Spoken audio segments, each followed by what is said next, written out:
여러분, 우리가 간단한 SQL 쿼리 하나를 실행할 때 데이터베이스 내부에서는 과연 어떤 일이 벌어지는지 궁금해 보신 적 있나요?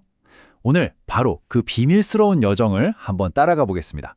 자, 우리가 오늘 풀어볼 미스터리가 바로 이거예요. 우리가 그냥 실행 버튼을 딱 누르는 그 찰나의 순간, 화면 뒤에서는 아주 복잡하면서도 정말 지능적인 과정이 착착 진행되기 시작합니다.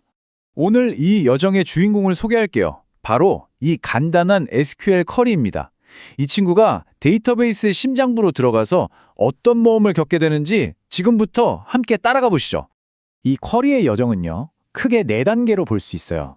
먼저 데이터베이스는 쿼리를 이해하고 이걸 파싱이라고 해요.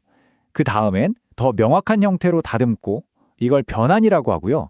세 번째로 가장 효율적인 길을 계획한 다음에 마지막으로 그 계획을 실행에 옮기는 거죠. 이게 바로 오늘 우리가 살펴볼 전체적인 로드맵입니다.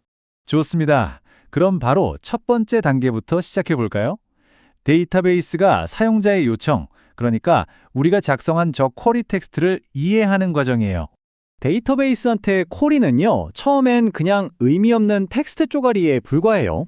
파싱이라는 건 이 텍스트를 문법에 맞게 분석해서 마치 우리가 문장의 주어, 동사, 목적어를 파악하듯이 데이터베이스가 작업할 수 있는 어떤 구조로 바꿔주는 과정이라고 생각하시면 됩니다. 파싱의 첫 번째 작업은 어휘 분석이라는 건데요. 렉서라는 분석기가 쿼리 텍스트를 셀렉트나 프롬 같은 키워드, 테이블 이름 같은 식별자, 그리고 실제 값인 리터럴로 잘게 쪼개는 거예요. 그냥 문장을 단어로 나누는 거랑 똑같다고 보시면 돼요. 이렇게 쪼개진 단어들은 이제 논리적인 계층 구조, 바로 추상 구문 틀이라는 걸로 조립됩니다. 그리고 바로 이 단계에서 아주 중요한 일이 벌어져요.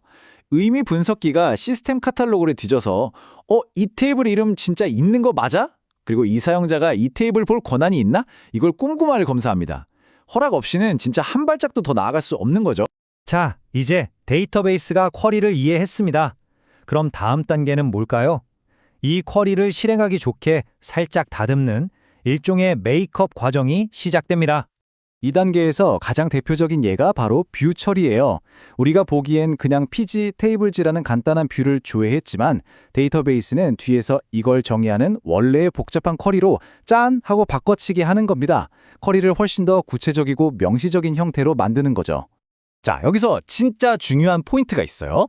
이 모든 과정, 그러니까 지금까지 말한 변환이라든지 이런 것들이 우리가 처음 작성했던 그 텍스트 위에서 일어나는 게 아니라는 거예요. 아까 만들었던 내누적인 데이터 구조, 파스 트리 위에서 모든 게 진행됩니다. 한마디로 보이지 않는 곳에서 다 이루어지는 거죠. 다음으로 넘어가서 이 여정의 하이라이트라고 할 수 있죠.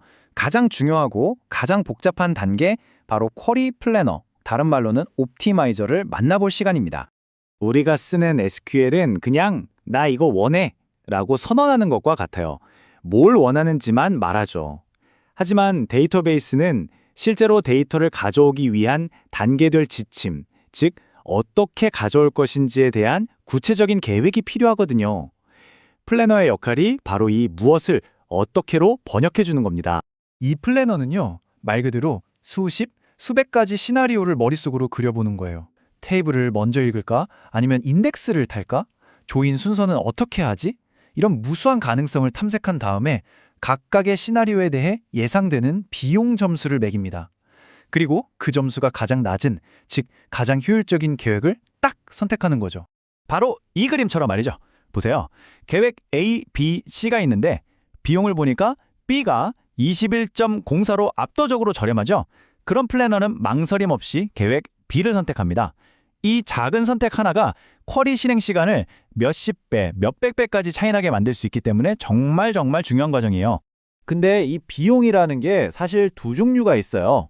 시작 비용은 첫 번째 결과 한 줄을 얻기까지의 비용이고, 총 비용은 모든 결과를 다 얻는 데 드는 비용이에요. 예를 들어 웹사이트 화면에 일단 뭐라도 빨리 보여줘야 한다면 시작 비용이 낮은 계획을 선택할 거고요. 반면에 한 달치 데이터를 전부 뽑아서 보고서를 만들어야 한다면 총 비용이 낮은 계획이 더 유리하겠죠? 다시 한번 말씀드리지만 이 단계의 중요성은 아무리 강조해도 지나치지 않습니다. 그러니까 이 플래너가 얼마나 똑똑하냐에 따라서 우리 쿼리가 1초 만에 끝날 수도, 아니면 퇴근할 때까지 안 끝날 수도 있다는 얘기예요. 자, 드디어 완벽한 마스터 플랜이 완성되었습니다. 이제 남은 건 뭘까요? 네, 맞습니다. 이 계획을 실제로 실행하는 거죠. 실행 방식이 좀 재밌는데요. 수요 견인 모델이라고 해요. 맨 꼭대기 노드가 데이터 내놔 하고 요청을 하면 그 밑에 노드가 또 자기 밑에 노드한테 데이터 내놔 하고 이렇게 요청이 쭉쭉 아래로 내려가는 거예요. 그럼 맨 밑에서 데이터를 퍼서 다시 위로 착착착 올려주고 그 데이터가 가공되어서 최종적으로 우리에게 도착하는 구조입니다. 실행 중에 정렬 같은 작업을 하려면 데이터를 잠시 담아둘 공간이 필요하잖아요. 이때 사용되는 메모리가 바로 워크mem입니다. 이게 일종의 작업대 같은 건데 만약 작업대가 좁으면 어떻게 될까요? 물건들을 바닥에 내려놔야 하겠죠? 그럼 당연히 작업 속도가 느려지잖아요. 데이터베이스도 똑같아요. 이 메모리가 부족하면 훨씬 느린 디스크에 임시 파일을 쓰게 되고 성능이 뚝 떨어지는 거죠. 지금까지가 기본적인 쿼리 여정, 그러니까 기본 코스였다면요. 이제부터는 우리의 주인공 쿼리가 더 효율적으로 달릴 수 있는 프로 레벨의 지름길을 알려드릴게요. 바로 준비된 구문, 즉 프리페어드 스테이트먼트를 사용하는 방법입니다. 쿼리의 틀을 프리페어 단계에서 미리 한 번만 파싱해 두는 거예요. 그리고 실행할 때마다 바인드로 값만 쏙쏙 바꿔 끼운 뒤 엑스큐트를 하는 거죠. 이렇게 하면 좋은 점이 두 가지예요. 첫째, 매번 파싱하는 수고를 덜어서 빨라지고요. 둘째, 이게 정말 중요한데 SQL 인젝션이라는 아주 유명한 해킹 공격을 원천적으로 막을 수 있습니다. 그리고 여기서 데이터베이스의 아주 똑똑한 최적화 전략이 나옵니다. 처음 5번은 매번 실제 값에 딱 맞는 맞춤형 계획을 사용해요. 그러다가 6번째 실행부터는 이 쿼리 자주 쓰네? 하고 판단해서 그동안의 평균 비용과 재사용에 가능한 일반 계획의 비용을 비교하기 시작합니다.